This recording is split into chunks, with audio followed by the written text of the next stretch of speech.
Praise the Lord, brothers and sisters. ప్రియమైన సహోదరి సహోదరులారా మీకు వందనాలు. I believe that you are all doing very well in the Lord. మీరు ప్రభువునందు క్షేమంగా ఉన్నారని నేను నమ్ముచున్నాను. Christian life is not like a instant coffee or you'll get money from ATM like that. క్రైస్తవ జీవితం అంటే ఏదో అప్పటికప్పుడే తయారు చేసుకునే కాఫీ లాంటిదో ఏటీఎం మెషిన్ లాంటిదో కాదు.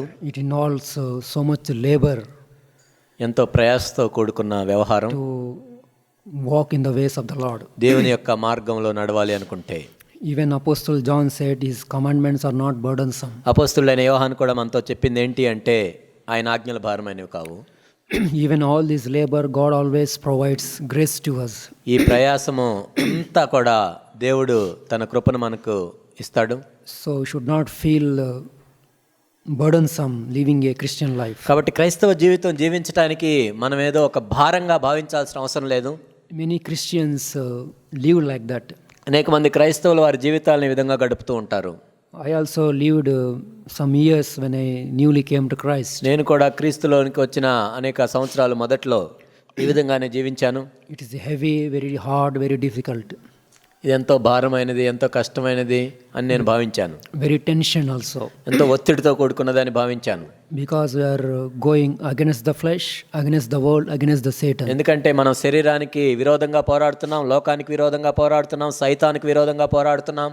Just like a living fish walking, swimming against the tide. ఒక చేప ప్రవాహానికి ఎదురుగా ఏ విధంగా ఎదుగుతుందో Even a dead fish, if you throw the dead fish now, it will flow with the water. ఒక చనిపోయిన చేపని మనం నీళ్ళల్లో వేసినట్లయితే అది ప్రవాహానికి అనుగుణంగా వెళ్తుంది. Once our life is like we are dead in sin. మనం కూడా ఒకానొకప్పుడు పాపంలో చనిపోయిన వారంగా ఉన్నాం. We are moving with the world. మనం లోకంతో పాటు వెళ్ళాం. We are walking in the flesh. మనం శరీరానికి అనుగుణంగా నడిచాం. We are doing the things which is contrary to God's commandments. దేవుని యొక్క ఆజ్ఞలకు విరోధంగా బ్రతికాం. And we don't have any aim. మనకి ఒక గురి లేకుండా బ్రతికాం. You will die and go. ఆ తర్వాత మరణించి వెళ్ళిపోతాం. That is, any ordinary person will live like that one. ఏ సామాన్యమైన వ్యక్తి అయినా అలానే జీవిస్తారు. Different religions will people teach in different ways. రకరకాల మతాల్లో రకరకాల బోధలు ఉంటాయి. But they are never interested showing the behavior and character. కానీ వారి యొక్క ప్రవర్తన విషయంలోనూ వారి యొక్క శీలం విషయంలోనూ వాళ్ళు ఆ విధంగా ఉండరు. But when you came to Christ, Lord always look our character and behavior. కానీ నువ్వు క్రీస్తులోనికి వచ్చినప్పుడు క్రీస్తు ప్రభు ఎప్పుడు కూడా మన గుణ లక్షణాలను మాత్రమే చూస్తూ ఉంటాడు. I remember somebody has divided the epistle of John in two ways. యోహాన్ రాసిన పత్రికని రెండు విధాలుగా ఒక వ్యక్తి వర్ణించాడు. One is the Christian belief and Christian behavior. ఒకటేమో క్రైస్తవ విశ్వాసం, ఇంకోటి క్రైస్తవ ప్రవర్తన. First 3 chapters will tell the Christian belief. మొదటి 3 అధ్యాయాలు కూడా క్రైస్తవుని యొక్క విశ్వాసానికి సంబంధించినవి. And other 3 chapters will tell Christian behavior. మిగిలిన 3 అధ్యాయాలు కూడా క్రైస్తవ ప్రవర్తనకు సంబంధించినవి. If my belief is wrong, my behavior is wrong. నా విశ్వాసమే తప్పున్నట్లయితే నా ప్రవర్తన కూడా తప్పు ఉంటుంది. Sometimes they will have a right type of a belief and wrong type of a behavior. ఒక్కొక్కసారి ఏంటంటే సరి అయిన విశ్వాసం ఉండి తప్పుడు ప్రవర్తన ఉండొచ్చు. But in God's side both are wrong. కానీ దేవుని యొక్క దృష్టిలో రెండు తప్పే. So my Christian behavior leads to, Christian belief always leads to right type of a behavior. కాబట్టి నా సరి అయిన విశ్వాసం ఏం చేయాలంటే సరి అయిన ప్రవర్తన వైపు నడిపించాలి. How I conduct with my family. నా కుటుంబంతో నేను ఎలా వ్యవహరిస్తున్నాను, How I speak with my wife. నా భార్యతో నేను ఎలా మాట్లాడుతున్నాను, How I speak with my husband. నా భర్తతో ఏ విధంగా మాట్లాడుతున్నాను, How I speak with my children. నా బిడ్డలతో ఏ విధంగా మాట్లాడుతున్నాను, How I speak with my bosses. నా యజమానితో నేను ఏ విధంగా మాట్లాడుతున్నాను, How I behave myself when I'm all alone. నేను ఒంటరిగా ఉన్నప్పుడు నేను అసలు ఏం చేస్తున్నాను, When nobody is watching. నన్ను ఎవ్వరూ చూడనప్పుడు, When the Lord is watching. కేవలం ప్రభు మాత్రమే చూస్తున్నప్పుడు. That really tells me what type of a behavior I have. నేను ఎటువంటి ప్రవర్తన కలిగి ఉన్నానో తెలియజేస్తుంది. And that leads to me what type of faith I have in Christ. అది ఏం చేస్తుందంటే అసలు నేను ఎలాంటి విశ్వాసం కలిగి ఉన్నానో తెలియజేస్తుంది. My faith is walking by sight before the people. When I'm alone, then I'll really test of my faith there. కాబట్టి ఇతర మనుషుల ఎదుట నేనేదో వాళ్ళు చూడాలని ప్రవర్తించే తీరు, నేను ఒంటరిగా ఉన్నప్పుడు నేను ఆలోచన తీరు అదే తెలియజేస్తుంది. But I can behave before the people very well. నేను మనుషుల ఎదుట ఏదో బాగా ప్రవర్తించవచ్చు. Even when husband and wife to come to church, they'll speak very politely, lovingly. What a wonderful husband and wife. భార్య భర్తలు సంఘానికి వచ్చి అందరితో నవ్వుతూ మాట్లాడవచ్చు, మర్యాదగా పలకరించవచ్చు. ఎంత మంచి అద్భుతమైన భార్య భర్తలని మనం అనుకోవచ్చు. Even you can speak the elders very loving way. సంఘ పెద్దలతో కూడా ఎంతో ప్రేమపూర్వకంగా మాట్లాడవచ్చు. Even you speak younger brothers in loving way. యవనస్తులైన సహోదరులతో కూడా మనం ప్రేమగా మాట్లాడవచ్చు. And you go home and speak in different ways. కానీ ఇంటికి వెళ్ళిన తర్వాత వేరుగా ప్రవర్తించవచ్చు. You will have a difficult with this brother is like this, sister is like this, wife is like this, husband is like this, elders are like this. ఆ సహోదరుడు ఇలా ఉన్నాడు, ఈ సహోదరి ఇలా ఉంది, ఆ సంఘ పెద్ద ఇలా ఉన్నాడు, ఈ సంఘ పెద్ద ఇలా ఉన్నాడు. That is called hypocrisy. అదే వేషధారణ. God has never called to live a life like that. అలాంటి జీవితాన్ని మనం జీవించాలని కాదు దేవుడు I మనల్ని. believe that with all my heart God has given inheritance to live on this earth. కాబట్టి హృదయం అంతటితో నేను నమ్మేది ఏంటంటే మనం ఈ భూమి మీద జీవించడానికి ఒక స్వాస్థ్యాన్ని దేవుడు అనుగ్రహించాడు. That is called a Christian behavior. అదే క్రైస్తవ ప్రవర్తన. People has to see and tell me this man is completely different. మనుషులు మనల్ని చూసి ఈ వ్యక్తి వేరుగా ఉన్నాడని చెప్పుకోవాలి. Somebody should never come and tell you have a such type of a bad behavior being a Christian. I never wanted to Christ in my life. If anybody says to you you are worst witness for Christ. కాబట్టి నీ ప్రవర్తన నేను చూసి అసలు క్రీస్తుని నేను ఆయన వైపు చూడాలనుకోవట్లేదని ఎవరైనా మనతో చెప్పినట్లయితే అది ఎంత భయంకరమైన. Paul says in Romans 2. రోమీయులకు రాసిన పత్రిక 2వ అధ్యాయంలో పౌలు చెప్తున్నాడు, Because of you my name is blasphemed among the Gentiles. మిమ్మల్ని బట్టే కదా నా నామం అన్ని జనుల మధ్య అవమానపరచబడుచున్నది. I will read it another way. ఇంకొక విధంగా చెప్తాను నేను. Because of your Christian behavior my name is blasphemed among the Gentiles. మీ క్రైస్తవ ప్రవర్తనను బట్టే కదా అన్ని జనుల మధ్య నా నామము దూషించబడుచున్నది. If you change to Gentiles, your office, your home, your relatives, your friends. ఇక్కడ అన్యులు అని మనం ఉన్న చోట మనం పనిచేసే స్థలంలో కానీ మన బంధువుల మధ్య కానీ స్నేహితుల మధ్య కానీ ఇతరుల మధ్య కానీ God wants to build a character of Jesus Christ in our life. మన జీవితంలో యేసు క్రీస్తు ప్రభు యొక్క గుణ లక్షణాలను పెంపొందించాలని దేవుడు కోరుకుంటున్నాడు. So people could able to see what happened to you. You are so and like this. కాబట్టి నీకు ఎందుకు ఇలా ఉన్నావు, ఏం జరిగిందని ఇతరులు మనల్ని అడగాలి. It's a very important testimony, my brothers and sisters, which God has can really live like that. మనం నిజంగా ఆ విధంగా జీవిస్తున్నట్లయితే అది ఎంతో గొప్ప సాక్ష్యంగా ఉంటుంది. It's very important to always have a hunger and thirst, Lord, I want to behave like you. ప్రభువా మీ వల్లే నేను ప్రవర్తించాలి అనే ఆకలి దప్పులు మనం కలిగి ఉండాలి. ఎప్పుడు Wherever I am, నేను ఎక్కడున్నా సరే, whatever the circumstances I am living, నేను ఎటువంటి పరిస్థితుల్లో నివసిస్తున్నా సరే, God can really, we can testify God like that one. మనం ఆ విధంగా దేవునికి సాక్షిగా ఉండొచ్చు. So God has tested Job also. Did you see my servant Job? దేవుడు యోబుని కూడా పరీక్షించాడు. నా సేవకుడైన యోబుని నువ్వు పరిశీలించితివా? He doesn't have any Bible, he doesn't have any preacher, nothing is there for him. ఆయనకు బైబిల్ లేదు, ఒక బోధ లేదు, ఏమీ లేదు. He even doesn't have any fellowship with somebody also. ఎవరితో సహవాసం కూడా లేదు. His friends also very far. ఆయన స్నేహితులు కూడా ఎంతో దూరంలో ఉన్నారు. It is a family type of a life Job had. యోబు ఎంత మంచి కుటుంబ జీవితం జీవించాడు కదా. He had a wife and children and grandchildren maybe. భార్య, పిల్లలు, వారి కుటుంబాలు, So many servants, so much property is there. అనేక మంది సేవకులు, ఎంతో ఆస్తులు. He had a very wonderful God character. The God could able to point, can you see my servant Job like upright, like righteous? కాబట్టి ఎంతో గొప్ప మంచి సాక్ష్యాన్ని యోబు కలిగి ఉన్నాడు. He is not a traveling preacher and go and here doing so many things.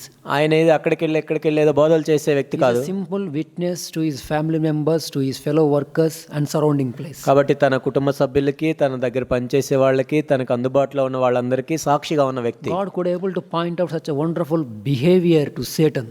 కాబట్టి సైతానికే చూపించాడు యోబు గురించి ఎంత అద్భుతమైన ప్రవర్తన. Upright in so many ways in his life. అనేక విషయాల్లో నీతిమంతునిగా, యథార్థవంతునిగా ఉన్నాడు. No covetousness in his life. తన జీవితంలో ఎటువంటి దురాశ లేదు. Even everything is Lord, he doesn't come out to covetousness in his life. తన జీవితంలో ఏం కోల్పోయినా కానీ ఆ దురాశ రాలేదు. So many Christians live in covetousness. అనేక మంది క్రైస్తవులు దురాశలో జీవిస్తూ ఉంటారు. So many areas of their life. వారి జీవితంలో అనేక విషయాల్లో They use God as a business. Now you do this for me, you do this for me. దేవుడిని ఒక వ్యాపారస్తునిగా వాళ్ళు భావించి నీకు అది చేస్తే నేను ఇది ఇస్తాను, ఇది చేస్తే అది ఇస్తానంటారు. Even they take the name of Jesus Christ. యేసుక్రీస్తు ప్రభు యొక్క పేరుని కూడా వాడుకుంటారు. They use name of Christ, you do this for me, you do this for me. యేసుక్రీస్తు ప్రభు యొక్క నామముని వాళ్ళు వాడుకొని నా కోసం ఇది చేయి, అది చేయి, ఇది చేయి.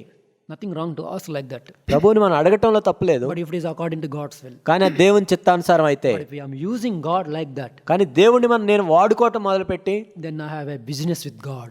అప్పుడు దేవునితో నేను వ్యాపారం చేస్తున్నాను. Then one day God will ask me, అప్పుడు దేవుడు అడుగుతాడు నన్ను ఒకసారి, what you have done for me. నా కోసం నువ్వేం చేసావు ఇంతకి? I have given so much for you. నేను నీకు ఎంతో ఇచ్చాను కదా. The only one thing I have given my son Jesus Christ to you.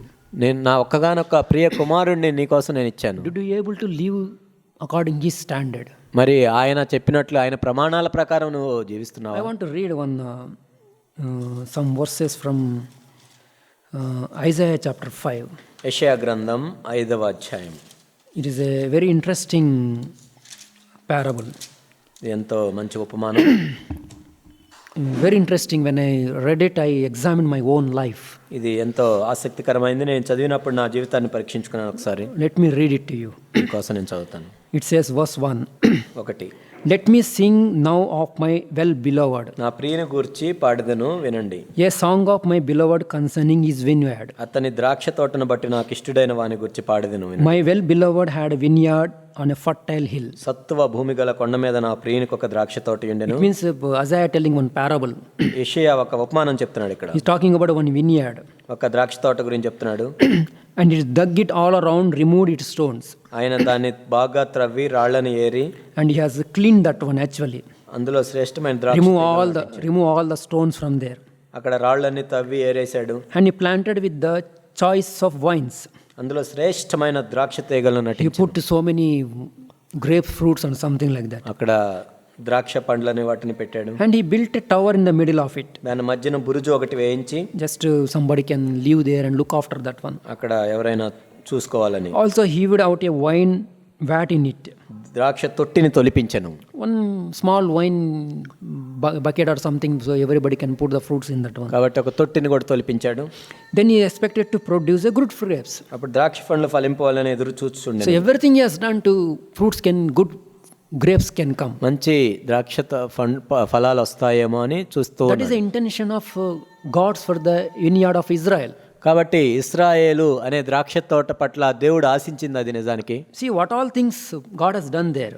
దేవుడు అక్కడ ఏమేం చేశాడు చూడండి. He shown one vineyard and he called beloved and he put one tower and he put fruits and he put everything and let them produce a good grapes. అక్కడ సత్తువ భూమి ఒకటి ఉంది, కొండ మీద ద్రాక్ష తోట ఉంది, దాన్ని బాగా తవ్వించాడు, రాళ్ళు ఏరించాడు, తర్వాత శ్రేష్టమైన ద్రాక్ష చెట్లు నాటించాడు, బురుజు కట్టించాడు, తొట్టి తొలిపించాడు. But it produced only worthless ones. కానీ అది కారు ద్రాక్షలు కాచెను.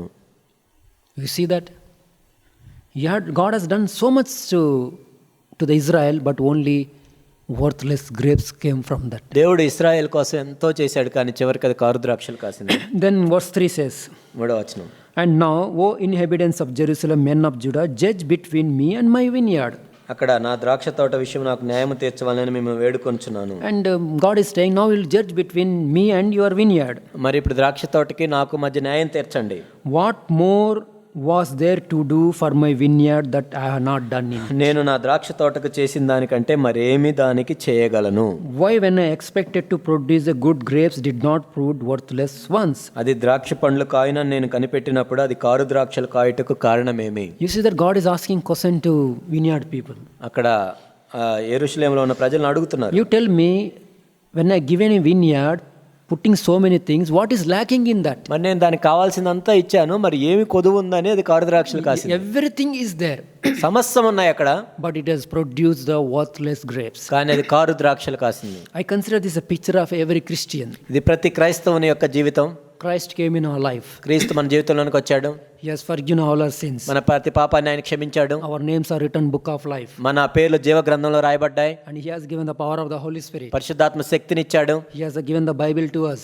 మనకి దేవుని యొక్క వాక్యాన్ని ఇచ్చాడు. In our own language. మన సొంత భాషలో, Even simple language like English also he has given. సామాన్యమైన ఇంగ్లీష్ భాషలో కూడా ఇచ్చాడు. And there are many translations are there. ఎన్నో తర్జుమాలు ఉన్నాయి. There are so many teachings on the Bible are there. బైబిల్కి సంబంధించి ఎన్నో బోధలు ఉన్నాయి. There is a elders they have God has given. దేవుడు సంఘ పెద్దల్ని ఇచ్చాడు. There is a wonderful fellowship God has given. అద్భుతమైన సహవాసాన్ని ఇచ్చాడు. There is so many encouragement has given. ఎంతో ప్రోత్సాహాన్ని ఇచ్చాడు. And grace of God is there. దేవుని యొక్క కృప ఉంది. Blood of Christ is there. దేవుని యొక్క రక్తం ఉంది, ప్రభు యొక్క రక్తం ఉంది. So many examples are there. ఎన్నో ఉదాహరణలు, మాదిరిలు ఉన్నాయి. Then what type of fruit has to come? మరి ఇంకెలాంటి ఫలం రావాలి? God will ask me one day, దేవుడు నన్ను అడుగుతాడు, what is lacking which I have not done for you? మరి మీకు కొదువు ఏంటి నేను చేసిన దాంట్లో? But it has produced the worthless grapes. కారు ద్రాక్షల కాయటకు కారణమేమి? Fruits has not come from your life. కాబట్టి నీ జీవితంలోంచి ఫలాలు రావటం లేదు.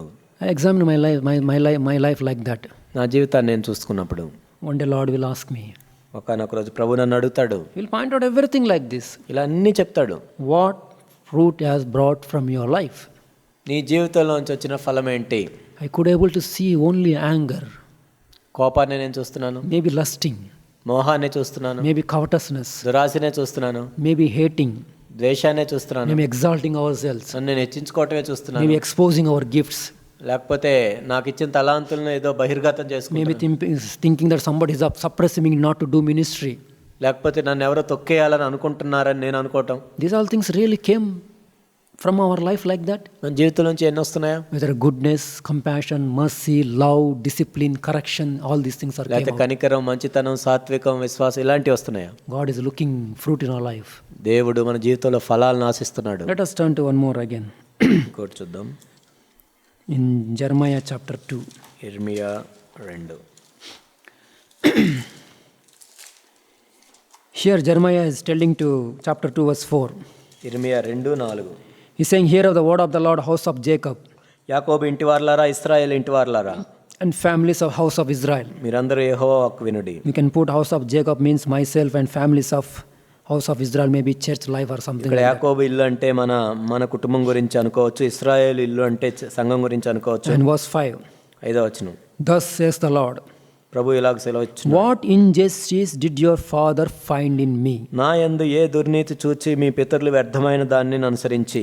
Lord is asking to house of Jacob and families of house of Israel, యాకోబు ఇంటి వారిని, ఇశ్రాయేలు ఇంటి వారిని అడుగుతున్నాడు, what injustice did your fathers find in me? నా యందు ఏ దుర్నీతి మీరు చూశారు? Can you imagine Lord has came such a level and asking to his own people? చూడండి, అసలు ప్రభు దేవుడు అయిన వాడు తన ప్రజలను వచ్చి ఈ విధంగా అడుగుతున్నాడు. He's not talking about unbelievers.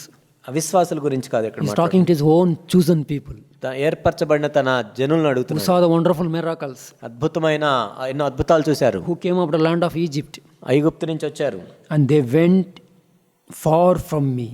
కానీ వాళ్ళు నాకు ఎంతో దూరంగా They వెళ్ళిపోయారు. went very far from me, ఎంతో దూరంగా వెళ్ళిపోయారు. walked after emptiness and became empty.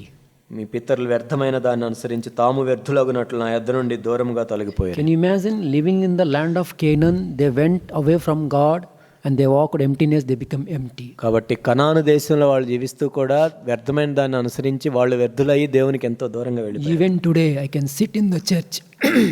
ఈనాడు కూడా నేను సంఘంలో కూర్చోవచ్చు, I can live away from God. దేవునికి ఎంతో దూరంగా ఉండొచ్చు, I can walk after my own emptiness నా వ్యర్థమైన వాటిని అనుసరిస్తూ ఉండొచ్చు, and become empty. నేను వ్యర్థుడవ్వచ్చు. Nothing is coming out of our life. మన జీవితంలో నుంచి బయటకు ఏది రాకపోవచ్చు. In verse 6, 6వ వచనం. it's saying they didn't say, where is the Lord? ఐగుప్తు యెహోవా ఎక్కడున్నాడని వాళ్ళు అడగలేదు. They are not saying Lord is not there. అంటే దేవుడు ఎక్కడున్నాడు అని అడగలేదు. They are not saying Lord didn't brought us. దేవుడు మనకు తీసుకొని రాలేదని అనలేదు వాళ్ళు. And that is who brought you. They are not saying that you don't have any law. They are also not saying that there is no law for us. మాకే ధర్మశాస్త్రం ఏం లేదని అనట్లేదు వాళ్ళు. You have a synagogue and temple is there. సమాజ మందిరాలు ఉన్నాయి. All these things God has given to them. ఇవన్నీ దేవుడు ఇచ్చాడు వాళ్ళకు. They don't say where is the Lord. Jehovah ఎక్కడున్నాడని And అడగట్లేదు. you also mean also not saying where is the Lord. మనం కూడా ప్రభు ఎక్కడున్నాడని అడగట్లేదు. Even half-hearted Christians also confess Jesus Christ is the Lord, they'll say. అర్ధ హృదయంతో అంబడించే క్రైస్తవుడు కూడా యేసుక్రీస్తే ప్రభు అయినాడని అందరూ You go and అంటారు. ask him, are you waiting Lord's coming? They'll say, I'm waiting for Lord's coming. అని ప్రభు యొక్క రాకడ కోసం వేచి ఉన్నానని అంటారు. Even foolish virgins also waiting for Lord's coming. వాళ్ళు బుద్ధి లేని కన్యకలు కూడా ప్రభు యొక్క రాకడ కోసం ఎదురు చూస్తున్నారు. But వాళ్ళు foolish virgins or behavior is completely different. కానీ బుద్ధి లేని కన్యకల యొక్క ప్రవర్తన వేరుంది. The oil is gone from their life. వాళ్ళ జీవితంలోంచి వాళ్ళ నూనె పోయింది. And he says that who brought us up to our land of Egypt? They're not saying that you didn't brought land of Egypt. ఐగుప్తు దేశంలో మమ్మల్ని రప్పించిన యెహోవా ఎక్కడున్నాడని వాళ్ళు అడగట్లేదు. Led us through the wilderness, ఎడారి నుంచి తీసుకొచ్చారు. through the land of deserts and pits, గోతులు గల ఎడారి గల దేశం నుంచి, through the land of drought and deep darkness, అనావృష్టియు గాఢాంధకారమును కలిగి, through the land and that no one crossed ఎవరును సంచారమైన నివాసమైన చేయని and no man dwelt. దేశములో. They're not despising all this what Lord has done for them in the past life. కాబట్టి గతంలో దేవుడు ఏదైతే చేశాడో అవన్నీ చేయలేదనే వాళ్ళు అనట్లేదు. How they came out land of Egypt, ఐగుప్తు నుంచి ఎలా వచ్చారో వాళ్ళు గుర్తుంది. what miracles they saw, ఎన్ని అద్భుతాలు చూసారో గుర్తుంది. how they crossed the Red Sea. ఎర్ర సముద్రాన్ని ఏ విధంగా దాటారో. After crossing the Red Sea, they saw the manna coming from heaven. ఎర్ర సముద్రం తర్వాత మన్నా కురియటం వాళ్ళు చూశారు. Their slippers, their clothes never turned out. వాళ్ళ చెప్పులు కానీ వాళ్ళ బట్టలు కానీ అవి మాసిపోలేదు. No disease came near to them. వారి దగ్గరికి ఎటువంటి వ్యాధి రాలేదు. No lions and so many beasts came, never eaten them. ఏ క్రూర మృగం వచ్చి వాళ్ళని చంపలేదు. If they wanted water, water has really flowed for them. నీళ్లు కావాలంటే నీళ్లు బండ నుంచి వచ్చాయి. They want non-vegetarian, God has provided for them. కాబట్టి వాళ్ళకి మాంసాహారం కావాలంటే దేవుడు మాంసాహారం ఇచ్చాడు. So many people saw so many things. అనేక మంది అనేక విషయాలు చూసారు. They're not denying all these things. వాళ్ళు ఏం చేయలేదని చెప్పట్లేదు వాళ్ళు. I am also cannot deny so many things Lord has done in my life. కాబట్టి ప్రభు నా జీవితంలో చేసింది కూడా నేను చేయలేదని I చెప్పట్లేదు. cannot say, Lord, you have not forgiven certain sins in my life. I cannot say that. నా జీవితంలో కొన్ని పాపాలను క్షమించలేదని నేను చెప్పలేను. Even every Christian confessor, Jesus Christ has forgiven all my sins. ప్రతి క్రైస్తవుడు కూడా చెప్పేది అదే, నా ప్రతి పాపం దేవుడు క్షమించాడని. Cannot deny the Lord like that. కాబట్టి ప్రభు ఆ విధంగా చేయలేదని అనం మనం. What injustice you have found in me when I have done all these things. కానీ ఇవన్నీ చేసినా కానీ నా యందు మీరు ఏ అన్యాయాన్ని చేశారు. They have a right things in their mind, behavior is wrong. కాబట్టి వాళ్ళు మనసుల్లో అయితే వాళ్ళు సరిగానే నమ్మారు, కానీ వాళ్ళ ప్రవర్తన మాత్రం వేరుగా ఉంది. Very dangerous, my brothers and sisters, to live a life like that. కాబట్టి ఇలాంటి జీవితం జీవించడం ఎంతో ప్రమాదకరం. We think in our mind that right things can change my behavior. కాబట్టి Right doctrines also even. కాబట్టి సరైన సిద్ధాంతాలు ఉన్నంత మాత్రాన మన ప్రవర్తన సరిగా ఉండకపోవచ్చు. They have everything right. ఇక్కడ అన్ని సమస్తం సరిగానే ఉన్నాయి. Even Isaiah chapter 5 also we have seen. యెషయా 5లో కూడా మనం చూసాం. I have given everything, but worthless grapes came from your life. నేను మీకు అన్ని సమకూరిస్తే మీరేమో కారు ద్రాక్షలు ఫలించారు. Lord never called to live like that. ఆ విధంగా జీవించడానికి ప్రభు మనల్ని We పిలవలేదు. are answerable to God what Lord has done in our life. కాబట్టి మన జీవితాల్లో దేవుడు ఏదైతే చేశాడో దానికి మనం జవాబుదారీతనం ఉండాలి. On the judgment seat of Christ, He is going to ask everything, how you responded, your life. క్రీస్తు యొక్క న్యాయ సింహాసనం ఎదుట మన జీవితంలో మనం పొందిన దానికి ఏ విధంగా మనం స్పందించామో జవాబు చెప్పాలి. So much I have given to you. నేను మీకు ఎంతో ఇచ్చాను. What is your response? నీ స్పందన ఏంటి మరి?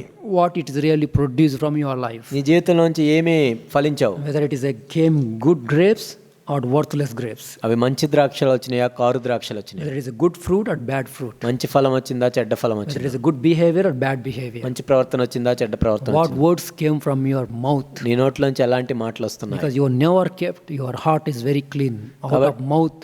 Out of heart mouth speaks. నీ హృదయాన్ని నువ్వు పవిత్రంగా ఉంచుకోవట్లేదు, ఎందుకంటే హృదయంలో నుంచే మాటలు వస్తాయి. One of the dangerous things, the using our mouth.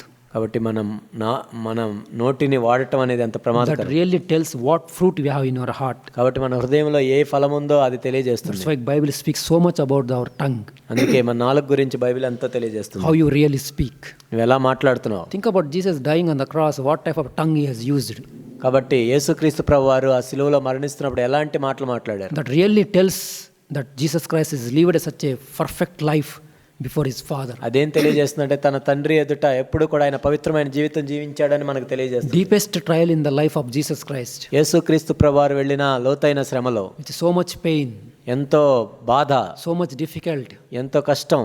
Why He has behaved like that? Because He want to save me. అయినా ఎందుకు ఆయన అంతగా వెళ్ళాడంటే నన్ను రక్షించాలని. Even He has made a little grumbling on the cross, might have really never got a salvation in my life. That become sin for Jesus Christ. చిన్న ఫర్యాదు ఆయన కలిగి ఉన్నా కానీ నాకు రక్షణ వచ్చిండేది కాదు ఈరోజు. Because Jesus Christ has forgiven everybody on the cross. ఎందుకంటే ఆ సిలువలో ఆయన అందరినీ క్షమించాడు. Because He is thinking about me.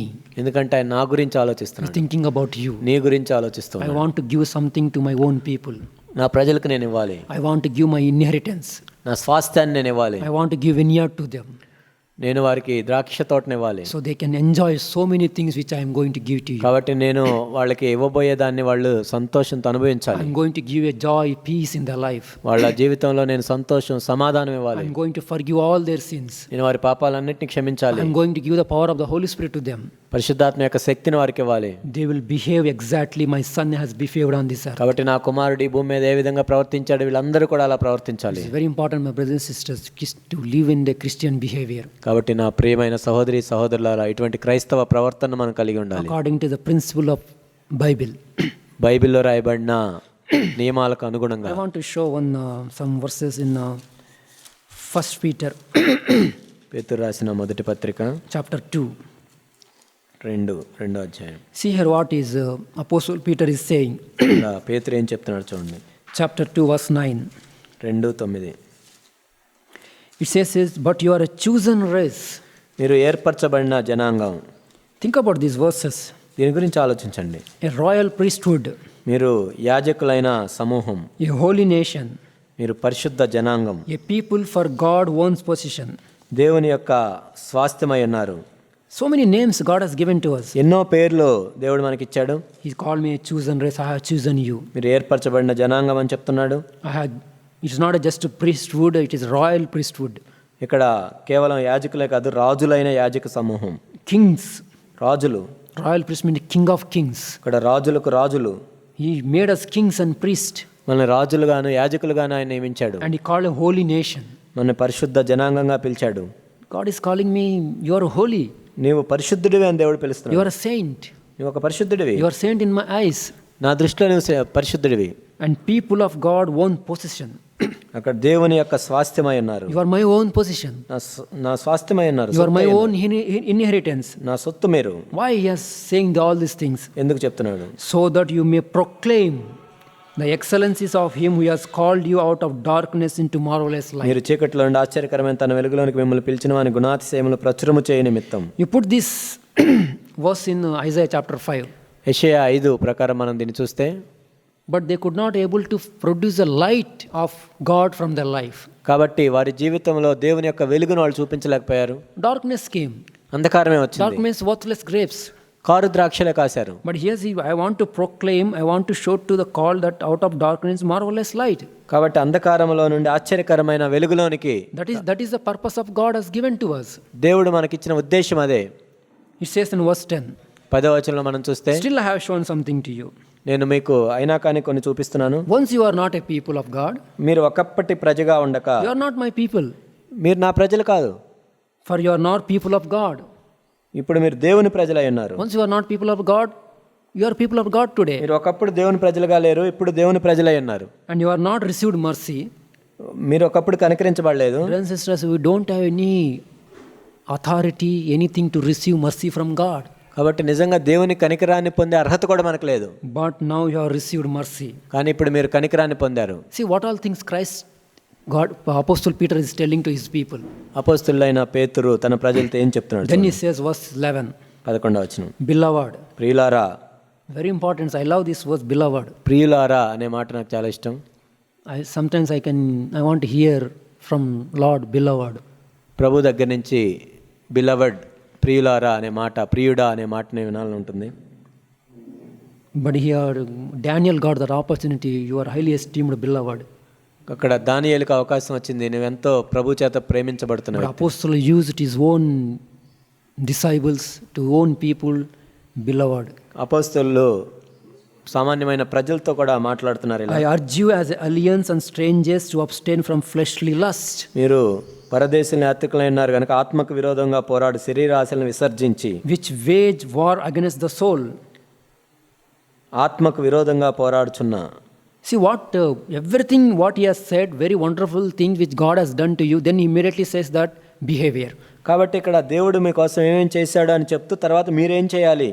You urge as aliens and strangers means you behave to your own lustly flesh like aliens and strangers. మీరు పరదేశికులు యాత్రికులు అయి ఉన్నారంటే మీ శరీరాశలకు కూడా మీరు పరదేశులుగా ఉండాలి. Which are war against my soul. ఎందుకంటే ఆత్మకు విరోధంగా పోరాడుచున్న శరీరాశలు. There is a fight in all these things. ఆత్మకి శరీరానికి పోరాటం జరుగుతూ ఉంటుంది. That's why God is pointing out what I have not done for you, but you produce the bad fruits. నేను మీకు చేయింది ఏముంది, ఎందుకు మీరు కారు ద్రాక్షలు ఫలించారు? Because why they fail? Because they are not understanding the fleshly desires of their body. ఎందుకంటే వారి శరీర ఆశలను విసర్జిస్తూ ఉన్నారు. That's why Peter is saying that very careful with all this, otherwise your Christian behavior will go from your life. కాబట్టి పేతురు చెప్తున్నాడు ఇవన్నీ మీరు చేయాలి, లేనట్లయితే మీరు క్రైస్తవ జీవితంలో ఓడిపోతారు. Fight against it. శరీర ఆశలకు విరోధంగా పోరాడాలి. And today under new covenant he said, I will give a grace, I will give the power of the Holy Spirit to fight against it. కాబట్టి క్రొత్త నిబంధనలో మనం చూసినట్లయితే నేను మీకు పరిశుద్ధాత్మ శక్తిని ఇస్తాను ఆ విధంగా Even పోరాడటానికి. so many Christians will have bad behavior. అయినా కానీ అనేక మంది క్రైస్తవులు ఈ చెడు ప్రవర్తన కలిగి ఉంటారు. See what verse 12 says. 12వ వచనం, Keep your behavior excellent among the Gentiles. అన్యజనులు మిమ్మల్ని ఏ విషయంలో దుర్మార్గులను దూషింతురో. See what he's talking about the character of a Christian behavior. ఇక్కడ క్రైస్తవుని యొక్క ప్రవర్తన గురించి మాట్లాడటం జరుగుతుంది. He says, so that in the thing which they slander you as evil deeds, they may, because of good deeds, they glorify God. ఏ విషయాలు అయితే దుర్మార్గులను దూషిస్తున్నారో ఆ విషయాన్ని బట్టి వారు మీ సత్క్రియలను చూచి వాటిని బట్టి దేవుని మహింపరచున్నారు. If anybody slandering you, what type of behavior you will have? కాబట్టి మనం ఎటువంటి ప్రవర్తన కలిగి ఉన్నామని దూషిస్తున్నారు. If I really behave like a Christ, one day they will glorify God. క్రీస్తు వలె మనం ప్రవర్తించినట్లయితే వాళ్ళు దేవుణ్ణి మహింపరుస్తారు. What a testimony you can live like that. కాబట్టి అటువంటి గొప్ప సాక్ష్యాన్ని కలిగి ఉండి మనం జీవించాలి. See verse 13. 13వ వచనం. Submit yourselves the Lord's say for you every institution. కాబట్టి మనుష్యులు నియమించు ప్రతి కట్టడకును ప్రభు నిమిత్తమై లోబడి ఉండు. And all authority people. కాబట్టి అందరికిని, అధిపతులకుని, governors, రాజులకుని. So this is the Christian behavior which Lord has wanted to live. ఇది క్రైస్తవ ప్రవర్తన. ప్రభు ఈ విధంగా జీవించమని మనకు చెప్పాడు. My home, my workplace, my everywhere I am there. కాబట్టి నేను ఇంట్లో కానీ పనిచేస్తున్న స్థలంలో కానీ ఎక్కడైనా సరే My behavior towards my friends and my colleagues, my husband and wife, to the authorities, Christians behavior should be very perfect like భార్య, Jesus Christ. భర్త, పిల్లలు, స్నేహితులు, పనిచేసే స్థలం అన్ని చోట్ల కూడా క్రైస్తవ ప్రవర్తన నేను కలిగి ఉండాలి. Then that is the producing good fruits which we saw in Isaiah. కాబట్టి యెషయా గ్రంథంలో మనం చూసినట్లు మంచి ద్రాక్ష ఫలం ఫలించాలంటే And see if we come again verse 21, for this we have called this purpose since Christ also suffered and living an example. 21వ వచనం. క్రీస్తు కూడా మీ కొరకు బాధపడి మీరు తన అడుగుజాడల యందు నడుచుకున్నట్లు మీకు మాదిరించిపోయెను. You can see all such stuff of a characters in the life of Jesus Christ. యేసు క్రీస్తు ప్రభు యొక్క జీవితంలో ఇవన్నీ మనం చూస్తాం. He is my example. నా ఉదాహరణ మాదిరి అయి ఉన్నాడు. But in all these sufferings he committed no sin. వీటన్నిటి యందు కూడా ఆయన ఏ పాపము చేయలేదు. That is also my attitude. అది కూడా నా వైఖరి అయి ఉండాలి. When everything is against me, I should have such a behavior. I should not commit any sin through my mouth, through my eyes, something like that. కాబట్టి పరిస్థితులన్నీ నాకు వ్యతిరేకంగా ఉన్నా కానీ నా కళ్ళ ద్వారా కానీ నోటి ద్వారా కానీ దేంట్లో పాపం చేయకూడదు. And verse 33, while being reviled, he didn't revile in return.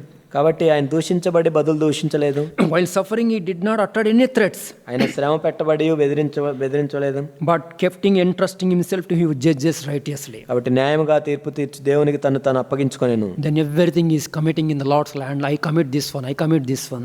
So నేను ఇవన్నీ ప్రభువుకి అప్పచెప్తున్నాను. This type of behavior you should have in our own life. మన సొంత జీవితంలో ఇటువంటి ప్రవర్తన మనం కలిగి ఉండాలి. See that in chapter 3 what it says in 3వ అధ్యాయం. In the same way, wives, be submissive to your own husbands. అటువలే స్త్రీలారా మీరు మీ స్వపురుషులకు లోబడి ఉండుడి. Ephesians 5 says that one, husbands, love your own wives. ఎఫెసీ 5లో భర్త భార్యను ప్రేమించాలి. That is a Christian behavior. అది క్రైస్తవ ప్రవర్తన అయింది. How it is today? మరి ఈరోజు ఎలా ఉంది? Whether all these qualities are improving or still going down. ఇవన్నీ కూడా మనలో ఎదుగుతూ ఉన్నామా లేకపోతే తగ్గిపోతూ ఉన్నాయా? If you are going down, God will definitely point out like Isaiah chapter 5 is pointed out. కాబట్టి ఇవి మన జీవితాల్లో తగ్గుతూ ఉన్నట్లయితే దేవుడు యెషయా 5లో ఏ విధంగా అయితే అడిగాడో మనల్ని కూడా అడుగుతాడు. One day he will tell how much still I wanted to do for you. ఇంకేం చేయాలి మీకోసం, ఎంత చేయాలి?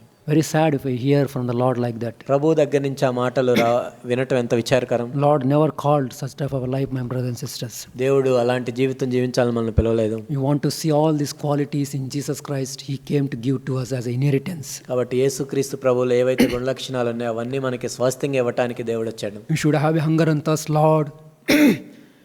Give me power of the Holy Spirit. I want to live a life like that. మనం పరిశుద్ధాత్మ శక్తి కోసం ఆకలి దప్పులు కలిగి ఉండాలి. ఓ ప్రభువా, ఇలాంటి జీవితం జీవించడానికి మాకు ఎంతో అవసరం మీ శక్తి. He is there to give us. మనకి ఇవ్వటానికి ఆయన ఉన్నాడు. He is more eager to give the power of the Holy Spirit than what you are thinking. మనం అడిగే దానికంటే ఊహించిన దానికంటే కూడా ఇంకా ఎంతో ఎక్కువగా ఇవ్వాలని దేవుడు You want to live life like that, I will give it to you. నువ్వు అలా జీవించాలనుకుంటే నేను నీకు ఇస్తాను. Humble yourself, take the grace and take the power of the Holy Spirit. నిన్ను తగ్గించుకొని దేవుని యొక్క శక్తిని పొందాలి, దేవుని యొక్క కృపను పొందాలి. Exercise your will in godly way. కాబట్టి దైవికమైన మార్గంలో నీ చిత్తాన్ని నువ్వు డిసిప్లిన్ చేసుకోవాలి. If you have such a desire, He will give to us. అటువంటి కోరికను మనం నిజంగా కలిగి ఉంటే దేవుడు తప్పకుండా Then ఇస్తాడు. we will have a very wonderful example to our friends and colleagues in the offices wherever you are living. అప్పుడు మన స్నేహితుల మధ్య, మన పనిచేసే వారి మధ్య, ఇతరుల మధ్య మనం మంచి సాక్షిగా ఉంటాం. Let us pray. ప్రార్థన చేసుకుందాం. Heavenly Father, పరలోకపు తండ్రి, thank you very much, Lord, such a wonderful things which are given in our life. మా జీవితాల్లో మీరు ఇచ్చిన అద్భుతమైన విషయాలను బట్టి వందనాలు తెలియజేస్తున్నాం. Lord, many times we have failed in Christian behavior, Lord. ప్రభా, క్రైస్తవ ప్రవర్తన విషయంలో అనేక సార్లు మేము ఓడిపోయాం. Towards our husbands, towards wives, భార్య ఎడ్ల, భర్త ఎడ్ల, towards children, బిడ్డల ఎడ్ల, towards brothers and sisters in the church, సహోదరుల మధ్య, towards our colleagues in the office, మా తోటి పనివారి మధ్య, towards our authority people. మా అధికారుల ఎడ్ల. Lord, you forgive us. దయచేసి మమ్మల్ని క్షమించండి. Cleanse us through your blood, Lord. ఓ ప్రభా, మీ రక్తం ద్వారా మమ్మల్ని కడగండి ప్రభా. Lord, you fill us the grace and power of the Holy Spirit. ఓ ప్రభా, మీ కృపతోను మీ శక్తితోను మమ్మల్ని నింపండి. Lord, not only to live a godliness, to exercise the godliness to others. ఓ ప్రభా, మేము దైవభక్తి కలిగి జీవించడం మాత్రమే కాక ఇతరులలో కూడా దైవభక్తి పెంపొందించులాగా సహాయం చేయండి. In Jesus' name we pray. యేసు నామములో ప్రార్థిస్తున్నాం తండ్రి. Amen. ఆమేన్.